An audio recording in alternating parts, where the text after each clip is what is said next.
Heute werde ich euch mal Herbstdeko-Ideen mit Gläsern zeigen. Ja, und das erste Glas hat jetzt in meinem Fall eine Höhe von 18 cm und der Durchmesser beträgt 20 cm. An dieses Glas befestige ich nun doppelseitiges Klebeband und das ist jetzt auch ein Klebeband, was man später auch wieder wunderbar von dem Glas entfernen kann, weil im Laufe der Zeit wird man die Deko ja auch nun mal abbauen. Ich mache das jetzt hier so einigermaßen auf der gleichen Höhe, muss aber jetzt hier nicht zu 100% sein. So, Schere, komm mal her. Schneiden wir jetzt hier schon mal ab. Zack. Muss ich hier mal eben den Anfang gleich abfriemeln. Da ist ja noch so ein, wie heißt es, noch so eine Folie auf dem Glas. So, ist auch nicht schlimm, wenn das hier mal so verknickt ist. Das macht überhaupt nichts. Beziehungsweise ich muss hier mal eben noch mal andrücken. So. Zack. Ja, und ihr könnt es ja schon sehen, oder ihr könnt es schon sehen, so rum. Ich habe hier ein paar Blätter gesammelt. Und diese Blätter, die klebe ich jetzt einfach auf das doppelseitige Klebeband auf. Ja, die schönere Seite machen wir nach vorne.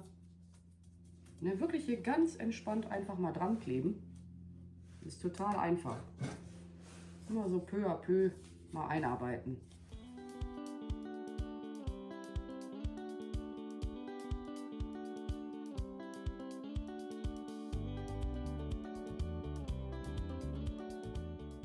Da ich das Ganze jetzt gleich ein bisschen üppiger mit den Blättern haben möchte, klebe ich jetzt nochmal doppelseitiges Klebeband auf die bereits dran geklebten Blätter. Ne? Einfach hier wieder drüber gehen und dann klebt ihr darauf auch wieder eure Blätter drauf.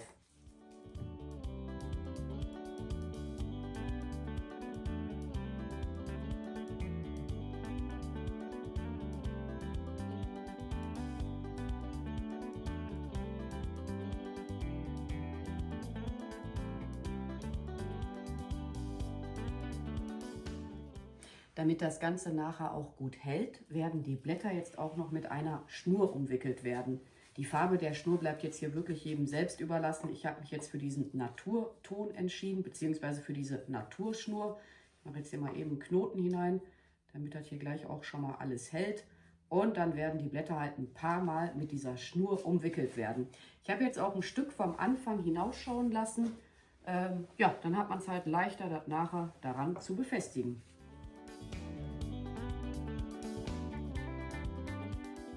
Meine Schnur schneide ich nun ab und befestige sie an den Anfang meiner Schnur. Das ist jetzt auch der Grund, warum ich hier ein gutes Stück einfach mal habe hinausschauen lassen. Dann hat man es jetzt auch definitiv einfacher. Ja, ich bin am Überlegen, ob ich da eine Schleife gleich reinmache. Ich bin aber ehrlich gesagt grottenschlecht im Schleifenbinden, beziehungsweise was schöne Schleifen angeht. Da hatte ich aber ehrlich gesagt noch nie so ein pralles Talent für. Aber man muss ja auch nicht alles können, ne? So, das macht doch jetzt schon mal einen guten Eindruck auf mich und ich weiß nicht, ob ihr jetzt gehört habt, dass ich Hunger habe. So überschüssige Stiele, die könnt ihr jetzt auch einfach mal abschneiden, auch dran lassen, ne? Je nachdem, wie ihr das gerne haben möchtet. Aber das sieht doch so schon mal ganz süß aus. Und man kann das natürlich auch mit kleineren Gläsern machen oder mit noch größeren Gläsern. Das bleibt ja hier echt jedem selbst überlassen. Und ja, dann mache ich mir jetzt mal Gedanken, wie ich das Innere meines Glases dekorieren möchte. In das Glas kommt nun ein zweites Glas hinein und das hat jetzt in meinem Fall eine Höhe von 11 cm und der Durchmesser beträgt 12 cm. Aber bevor das jetzt hier hineinkommt in das große Glas, befülle ich das mal mit etwas Sand, weil da kommt nachher auch noch eine Kerze hinzu. Und man hat es dann einfacher mit dem Kerzenwachs, als wenn das Kerzenwachs halt direkt auf das Glas läuft. Von daher am besten immer etwas Sand mit einfüllen. Ja, und die Zwischenräume befülle ich jetzt mit, ich wollte schon Bucheckern sagen, mit Kastanien. Und obendrauf kommen dann nachher noch ein paar Hagebutten.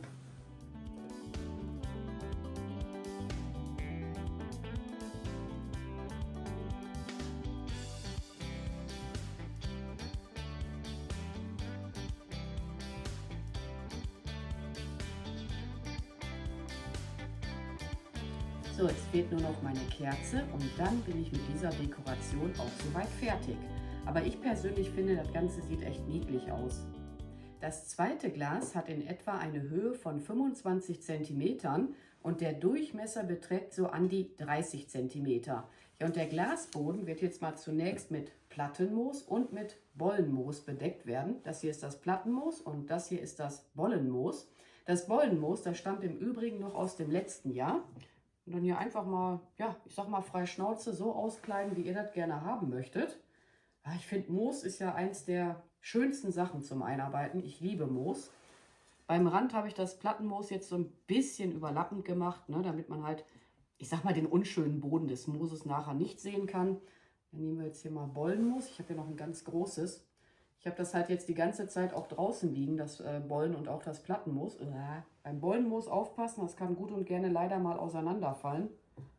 Einfach mal wieder vorsichtig zusammendrücken. Was wollte ich jetzt sagen?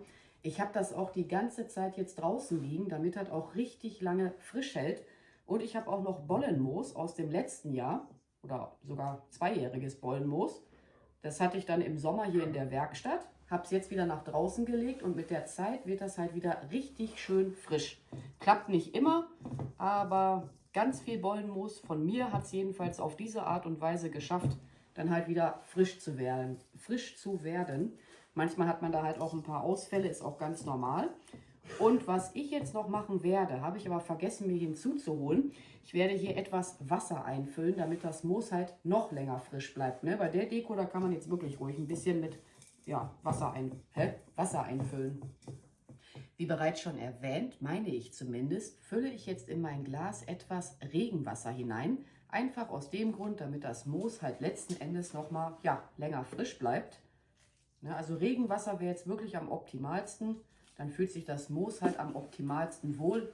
Wenn man jetzt keins haben sollte, könnt ihr natürlich auch einfach Kranberger nehmen.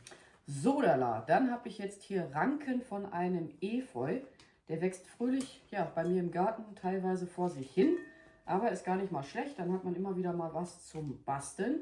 Von daher wird er bei mir nie komplett abgeschnitten. Ich muss den hier mal eben justieren. Ich glaube, das Glas, das können wir mal eben beiseite stellen. So. Und dann haben wir hier eine, ich meine, 2 Meter lange Drahtlichterkette. Die werde ich aber jetzt gleich doppelt beieinander legen. Muss ich auch mal eben abwickeln. Irgendwas ist hier jetzt schon wieder verwurstet. Ja, die können auch ganz schön zickig sein, diese Drahtlichterketten, wenn die halt miteinander verwursteln.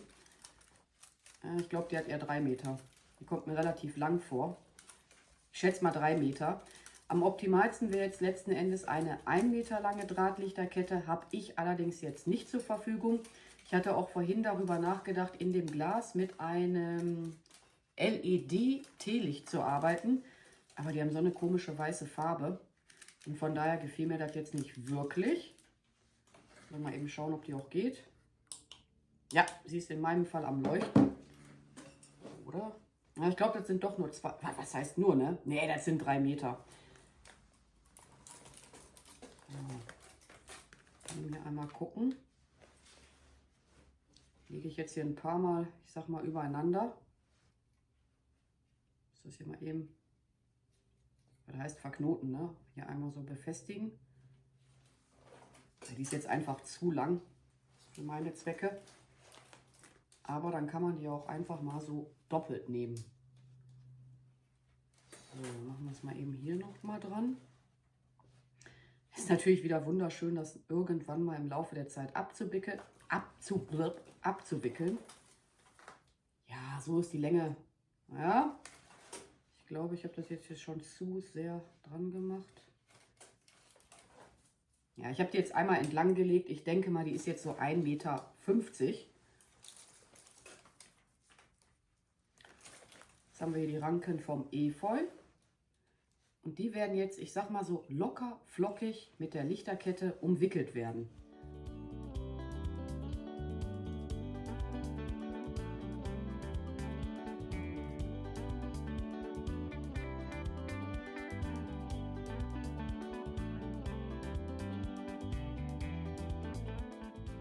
So, ich bin jetzt gerade dabei, mit der Lichterkette auch mal wieder einmal nach unten hin wegzuwickeln. Das mache ich aber jetzt auch nur ganz grob, damit ich halt das Batteriefach gleich halt auch am Ende meiner Lichterkette habe. Mal eben ein bisschen friemeln. Ja, das passt auch schon mal in meinem Fall soweit. Auch mal eben beiseite. Mal eben das Glas wieder herholen. Zack. Und das wird jetzt hier so, ja, als so eine Art Girlande eingearbeitet werden. Ich wollte eigentlich hier erst mit dem Anfang anfangen. Stecken wir hier so in das Moos hinein, so ein bisschen dazwischen.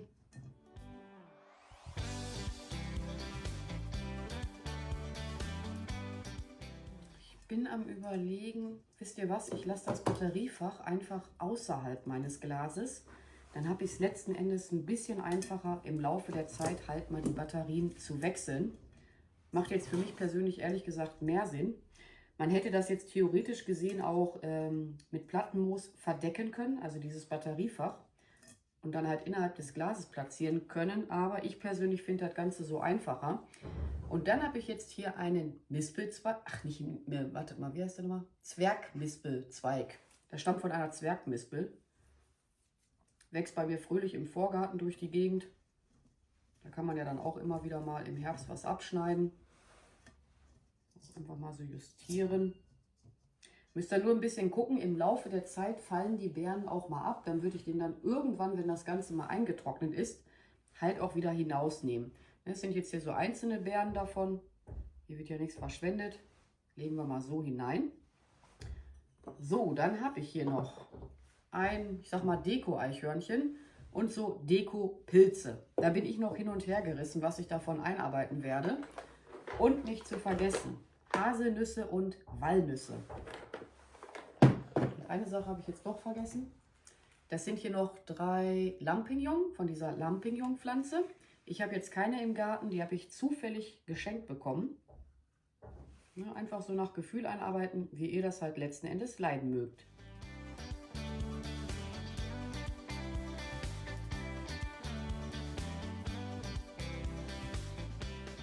Ich habe mir jetzt noch spontan überlegt, diese Schilfwedel mit in mein Glas einzuarbeiten. Die sind jetzt auch mittlerweile so 2 bis 3 Jahre alt. Ja, und dann werde ich hier an diesen Dekofiguren mit der Heißklebepistole gleich noch diese Krampen befestigen. Einige kennen die auch unter dem Begriff U-Haken oder halt Haften. Ja, und das mache ich aus dem einfachen Grund, damit hier gleich nicht innerhalb des Glases letzten Endes ja easy peasy umkippen können. Und die Schilfwedel, muss ich mal gleich gucken, wie ich die einarbeiten werde. Ich denke, ich schneide hier auch noch mal ein bisschen was ab. Das brauchen wir nicht. Die kommen hier so an den Efeu, ich sag mal, mit dran. Und dann kommen auch diese Lampignons auch gleich wieder hinzu. Ich weiß auch nicht, mir ist das irgendwie vorhin so eingefallen. Beziehungsweise ich habe auf die Schilfwedel sogar drauf geguckt. Weil die Werkstatt hat jetzt nicht nur eine Wand. Und ja, dann werde ich jetzt mal den Zeitraffer wieder für euch reinhauen.